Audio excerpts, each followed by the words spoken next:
Hello everyone. In this video, we will explore 10 practical ways to stop overthinking and begin living a calmer, more focused, and more productive life.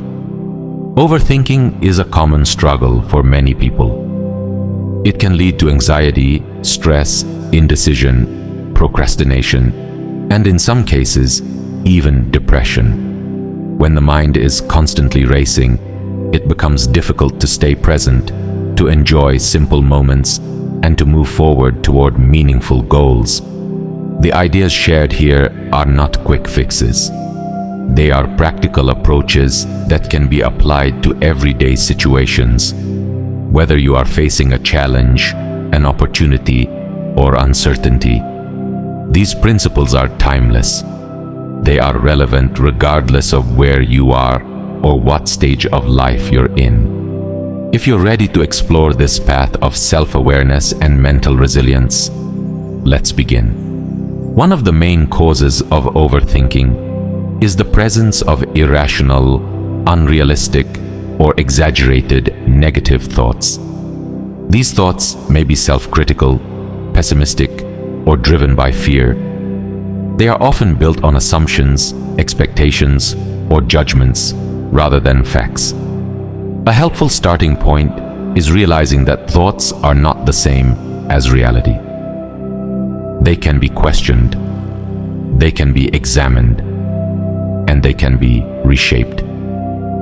As Marcus Aurelius once observed, the happiness of your life depends upon the quality of your thoughts. This is why learning to challenge unhelpful thinking patterns is one of the most effective ways to reduce overthinking.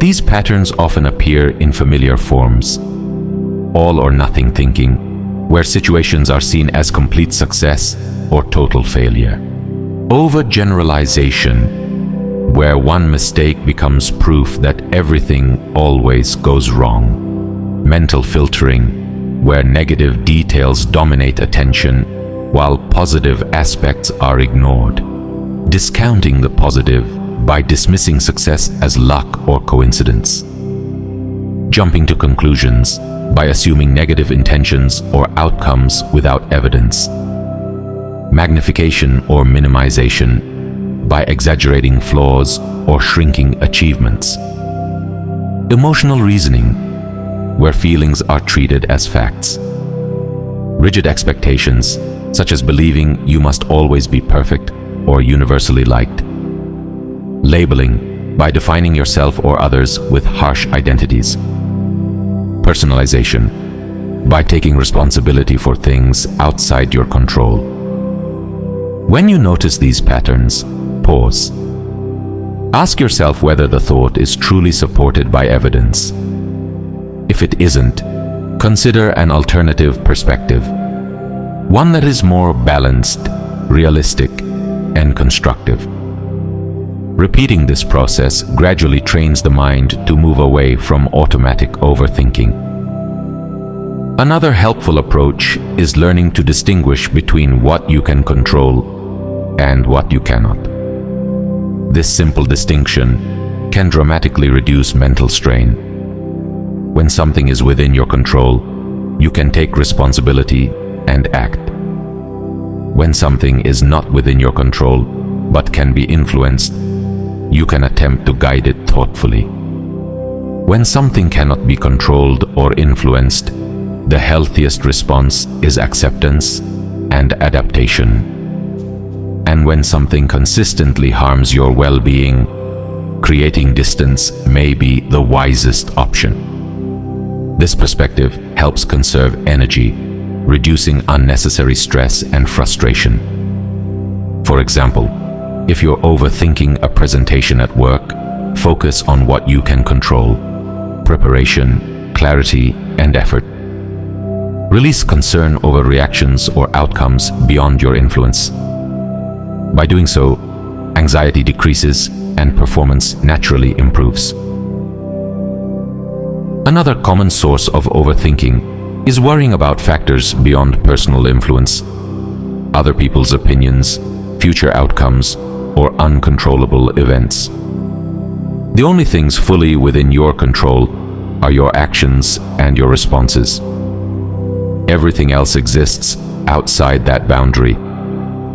Focusing attention where influence exists allows mental energy to be used more effectively. This shift alone can significantly reduce overthinking.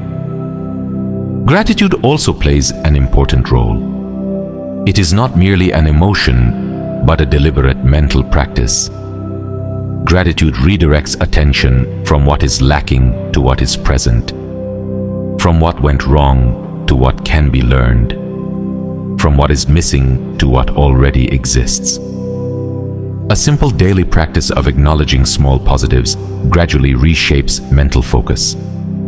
Over time, this shift reduces rumination and increases emotional stability. Another grounding practice is learning to fully inhabit the present moment. The present is the only moment where action is possible. The past is finished. The future is uncertain. Bringing attention back to the present can be done through sensory awareness.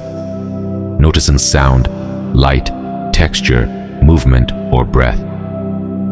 It can also be practiced through full engagement with whatever you're doing without distraction or mental division. Presence interrupts overthinking by anchoring attention in reality. Gaining perspective is another powerful tool. Sometimes overthinking magnifies situations far beyond their actual scale. Imagining your situation from a broader viewpoint, from a distance, over time, or within the larger world, can reduce emotional intensity. This doesn't dismiss problems, it simply places them in proportion. Perspective softens urgency and restores clarity. Preparing mentally for challenges can also reduce overthinking. Imagining possible difficulties and calmly considering how you would respond builds confidence and readiness. This approach replaces fear with preparation and reduces the mind's tendency to spiral. Learning from role models can also help. When uncertain, ask yourself how someone you respect might respond. This isn't about imitation, but about accessing guidance when clarity feels distant. Writing is another effective practice. Putting thoughts on paper creates distance between you and the mental noise. It allows patterns to become visible and insights to emerge. Writing isn't about perfection, it's about honesty and reflection. Over time, it brings structure to inner experience. Finally, gently stepping outside, comfort can reduce the grip of overthinking. Small, intentional challenges teach the mind that discomfort is manageable. With repetition, uncertainty becomes less intimidating, and mental flexibility increases. This brings us to the end of this exploration. If these ideas resonated with you, feel free to share your experience in the comments. Your reflections matter. Thank you for spending this time here. And until next time, take care.